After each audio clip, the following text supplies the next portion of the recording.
points per game, 7th in the league in scoring. Here's the league's third leading scorer in Caitlin Clark. Spinning on Beckers. They go one-on-one, and Clark wins the matchup. You know, Pat, today I watched.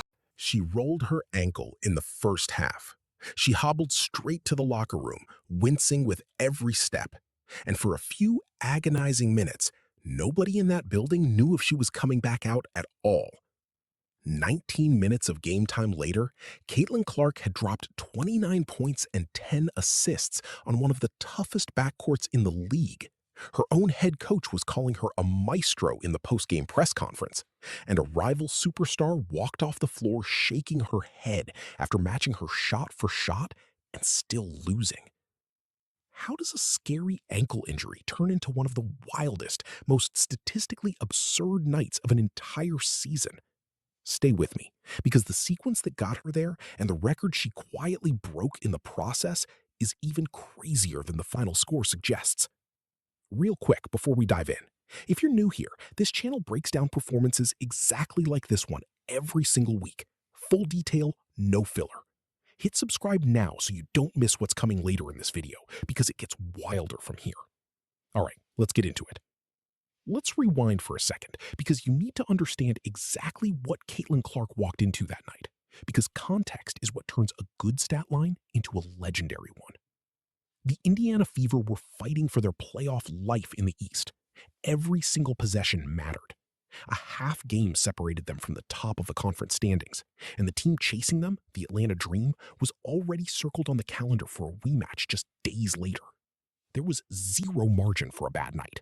Lose this one, and the pressure heading into that Atlanta game multiplies overnight. Standing across from her was Paige Buchers, not some random opponent filling out a Tuesday night schedule. The reigning #1 overall draft pick, a decorated college champion, and the one rookie guard in the entire league being talked about in the same breath as Clark herself. This wasn't just a regular season matchup between two teams jockeying for playoff seeding. It was the two most hyped guards of their generation sharing the same floor, and every single person in that arena knew exactly what they were watching. So when Dallas came out physical, bumping her at half court, fighting through every screen, sending extra bodies her way the second she touched the ball, nobody watching was surprised. That's the standard playbook against Clark now. Every team in the league runs some version of it. Bother her early, make her work for every inch, hope she gets frustrated. The surprising part was what happened after that plan actually started working. It's easy to forget, watching her operate like a seasoned veteran now, that she's still only in her third professional season. The expectations that followed her into the league were already massive before she ever played a single game. A record-breaking college career, sold-out arenas everywhere she traveled, a level of scrutiny that most rookies never have to deal with in their entire careers. Every slow shooting night got magnified into a crisis. Every turnover got replayed on a loop. That's the environment she's been operating inside since day one. And it's exactly why nights like this one carry extra weight. This isn't a young player finally living up to hype anymore. This is a player who has been under that microscope for 3 straight years and has somehow kept climbing anyway. Midway through the second quarter, it happened. Clark planted awkwardly on a drive. Her ankle rolled underneath her, and she immediately grabbed at it, hopping on one leg. The arena went quiet in that specific sinking way it does when everyone in the building is thinking the exact same terrifying thought at once. She limped off, straight down the tunnel to the locker room. No update on air, no timeline from the broadcast, nothing but silence and a growing sense of dread among a fan base that had watched injuries derail promising stretches before. For a team already fighting tooth and nail for playoff positioning, losing their franchise centerpiece for even a handful of games would have been close to catastrophic. At halftime, the box score without her second-half production looked almost quiet by her standards. 9 points, 4 assists, 3 rebounds. A solid opening act by most player standards, sure, but nothing that would make a single highlight reel. If the game had ended right there, nobody would be talking about it today. Then the third quarter buzzer sounded, and she walked back out onto the court like absolutely nothing had happened. Before we get into exactly what she did next, do me a quick favor and hit subscribe. This channel breaks down moments exactly like this one every single week. Full film-level detail, no fluff. You don't want to miss the next one. Okay, back to the game, because this is where things get genuinely absurd. Clark came out of that locker room and immediately put together one of the most efficient, most violent scoring stretches of her entire career. 16 points in the third quarter alone, more than half of her eventual final total, all packed into a single 12-minute frame, on an ankle that had everybody worried less than 15 minutes earlier. And she wasn't forcing a single thing either. That's what made it so demoralizing to watch from the Dallas bench. She was shooting an absurdly efficient percentage from the field, picking her spots with surgical precision, punishing every gap their defense left open.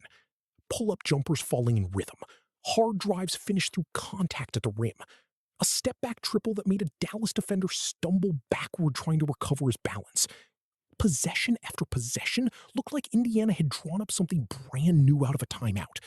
Except it was mostly just Clark reading the defense 2 or 3 steps faster than 5 grown professionals could physically react to. By the time the third quarter buzzer sounded again, the Fever had turned a tight, tense, physical grind of a game into a comfortable breathing room lead. And Dallas's bench had exactly the look you'd expect from a coaching staff that just watched their entire defensive game plan unravel in 12 minutes flat.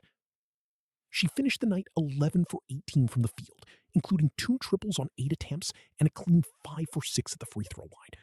Final line, 29 points on efficient, controlled shooting in just 34 minutes of total floor time. 29 points on an ankle that had the entire arena holding its breath less than a quarter earlier. But here's the part that gets buried under the scoring total. And honestly, it might be the more impressive half of her stat sheet. 10 assists. On a team that finished the game with only 14 total assists as a unit, Clark was personally responsible for the overwhelming majority of Indiana's offense running directly through her hands.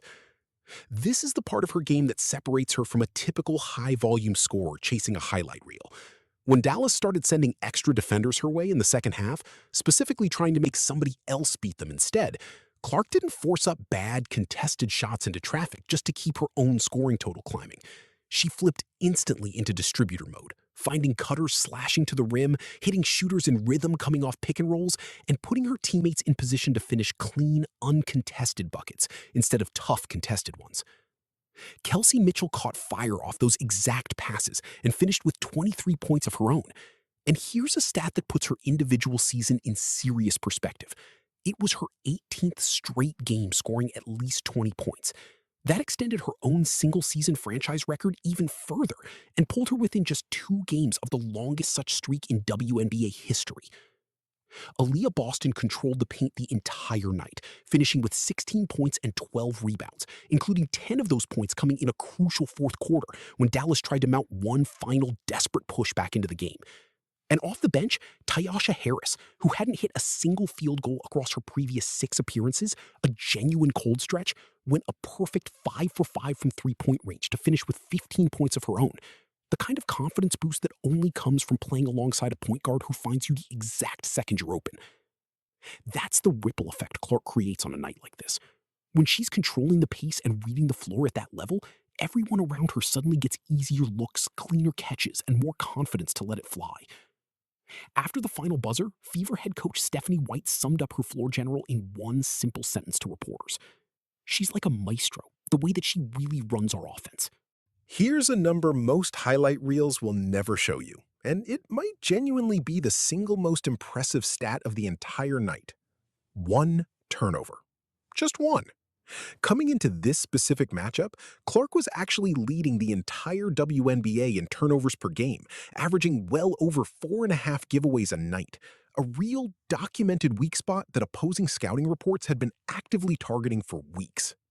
Against a Dallas defense built specifically to speed her up, bump her off her preferred spots, and manufacture exactly those kinds of careless mistakes, she gave the ball away a single time in 34 minutes of high-pressure basketball. That's not just a good shooting night stacked on top of a hot streak. That's a point guard identifying the one real flaw scouts had circled in her game and completely neutralizing it, on the road against the exact kind of physical pressure engineered to expose it. And credit where it's due, Paige Buchers didn't back down from any of this either. She matched Clark shot for shot all night, finishing with 29 points of her own to go with 6 rebounds and 6 assists. Arike Ogunbowale chipped in another 20 points for Dallas. This wasn't some case of Indiana steamrolling a completely overmatched, outclassed opponent. Dallas competed hard, deep into the fourth quarter, refusing to fold, before Indiana's depth and Clark's total command of the game's pace finally pulled it away for a 98-87 final. None of this happened in a vacuum either. Dallas didn't just roll over once the third quarter ended. Give that team credit, they kept swinging. Down double digits heading into the final period, the Wings put together their own push, hitting a string of tough shots to cut into the lead and drag the crowd's nerves right back to the surface. For a few possessions, it actually felt like the whole night could swing again, like a 15-point cushion could evaporate the way leads sometimes do late in physical, emotional games. That's exactly when Indiana's depth showed up. Aaliyah Boston, who'd been steady but quiet for most of the night, suddenly took over inside, scoring 10 of her 16 points in that exact fourth quarter stretch and grabbing rebound after rebound to shut off any second chance opportunities for Dallas. Every time the Wings clawed back within striking distance, Indiana had an answer ready. A putback, a stop, a bucket in transition. By the time the clock hit 0, the final margin read 11 points. But anyone who actually watched the fourth quarter knows it was tighter and tenser than that number suggests for a solid stretch in the middle of it.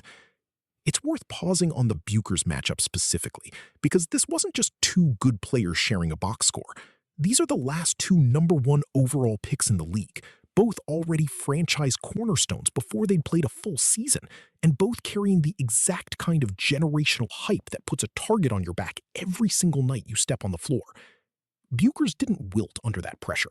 29 points on a tough shooting night against a defense keyed in on stopping her is a genuinely impressive individual performance in its own right. On almost any other night, against almost any other opponent, that stat line wins the game outright. The problem for Dallas was that Clark simply had the better supporting cast firing alongside her, and the deeper, more varied set of ways to hurt a defense.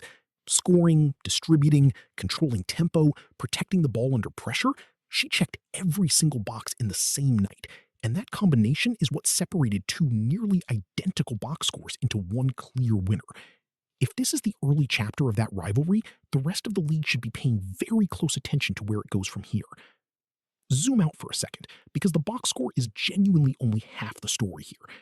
This win moved Indiana into first place in the Eastern Conference, a half game ahead of the Atlanta Dream.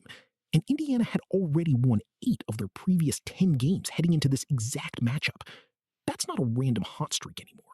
That's a team playing like a legitimate, battle-tested contender heading straight into the most important stretch of the season. And it directly sets up the next matchup. Just days later, the Fever were scheduled to face that exact Atlanta team, head-to-head, for the outright top spot in the East. Meaning this win over Dallas wasn't only about beating a divisional opponent and moving on. It directly set the stakes for a genuine statement game with real playoff seeding implications attached to it. For a franchise that has spent years searching for consistency, searching for an identity, searching for a reason for opposing teams to actually fear walking into their building, that kind of positioning heading into the stretch run is exactly what's been missing. And it's arriving now, in real time, built possession by possession on nights exactly like this one. Now, let's talk about where this specific game actually places Clark in the record books, because the numbers here are genuinely absurd for a player still in just her 3rd professional season. This was her 20th career game, finishing with at least 20 points and 10 assists in the same night, the most in WNBA history. Not the most by a young player, not the most by a third-year guard, the most, period, by anyone who has ever laced up a pair of shoes in this league. Zoom in even tighter, and it gets more ridiculous. This was her 7th game this season alone with at least 25 points and 10 assists combined, and the 13th time she's hit that exact statistical combination across her entire career. The previous record for games at that level, set by another player over an entire career, sat at 6. Clark has already more than doubled it, and she's not close to finished. And buried inside the assist column is a milestone that's easy to miss if you're not watching the box score closely enough. Those 10 assists pushed her past 700 for her career.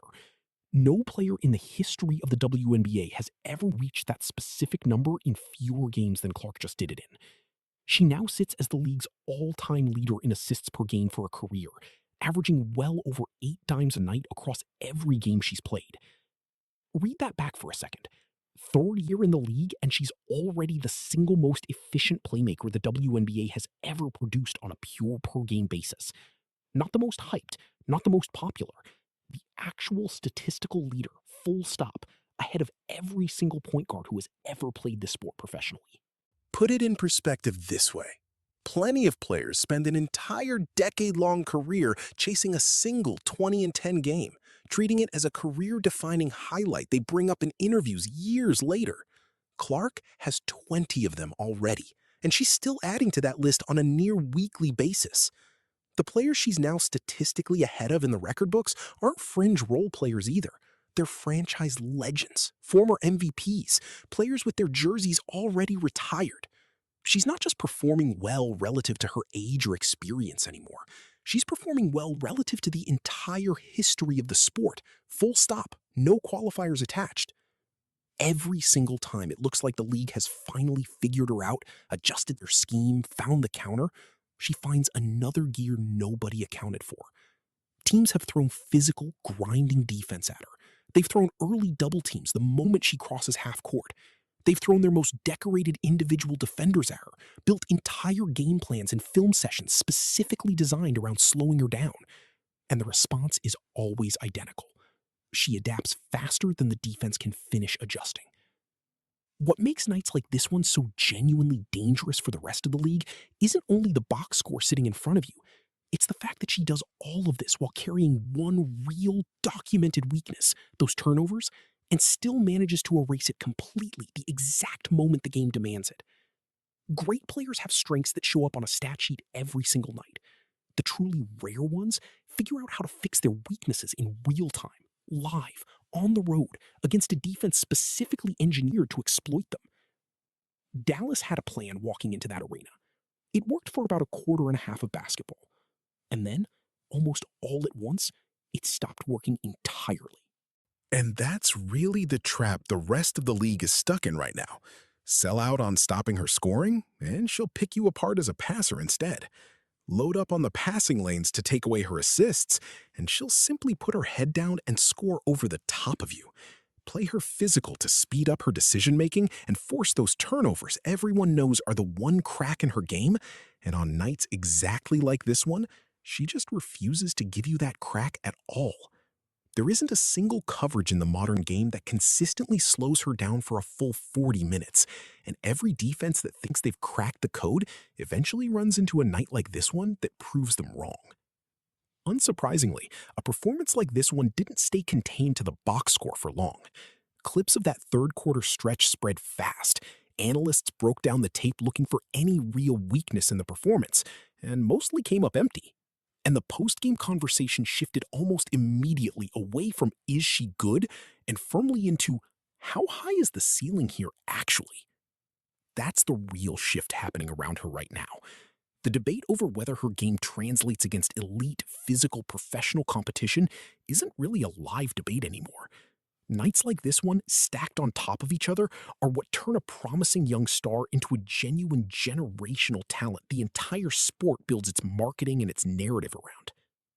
Former players who spent years being skeptical of the hype are starting to sound noticeably different in their breakdowns.